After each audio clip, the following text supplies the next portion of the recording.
যুক্তরাষ্ট্রের new York সিটির empire state building এর সুউচ্চ অ্যান্টেনা স্পায়ারের চূড়ায় উঠে বিশ্ব শান্তির আহ্বান জানিয়ে একটি বড় ব্যানার উন্মোচন করেছেন রাশিয়ার দুই দুঃসাহসিক অভিযাত্রী। স্থানীয় সময় গতকাল বুধবার ঘটে যাওয়া এই ঘটনাটি পরে এক অভিনব বিয়ের প্রস্তাবে রূপ নেয়, তবে শেষ পর্যন্ত পুলিশ তাদের গ্রেপ্তার করে।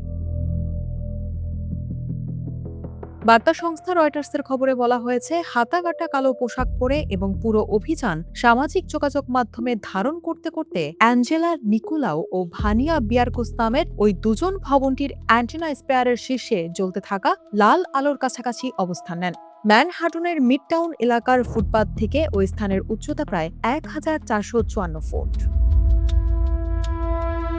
তাদের হাতে থাকা কালো ব্যানারে সাদা বড় অক্ষরে লেখা ছিল, "when the power of love best, the love of power, the world know space". অর্থাৎ যখন ভালোবাসার শক্তি ক্ষমতার প্রতি ভালোবাসাকে পরাজিত করবে, তখনই পৃথিবী শান্তিকে খুঁজে পাবে। স্থানীয় সময় গতকাল দুপুর 12:30টার দিকে কিছু পর আকাশ থেকে ধারণ করা ভিডিওতে দেখা যায় দুজন ধীরে ধীরে নিচে নেমে অ্যান্টেনা কাঠামোর একটি অপেক্ষাকৃত নিচু প্ল্যাটফর্মে দাঁড়ান। সেখানে ভানিয়া বিয়ারকোস এক হাঁটু গেড়ে বসে অ্যাঞ্জেলা নিকোলাওকে বিয়ের প্রস্তাব দেন। পরে দুজন একে অপরকে আলিঙ্গন করেন এবং চুম্বন করেন। এরপর ক্যাটউম্যান ধাঁচের পরিচিত হেড গিয়ার পরা নিকোলাওকে নিজের হাতের আংটি দেখে সেটির ছবি ইনস্টাগ্রামে শেয়ার করার জন্য তুলতে দেখা যায়।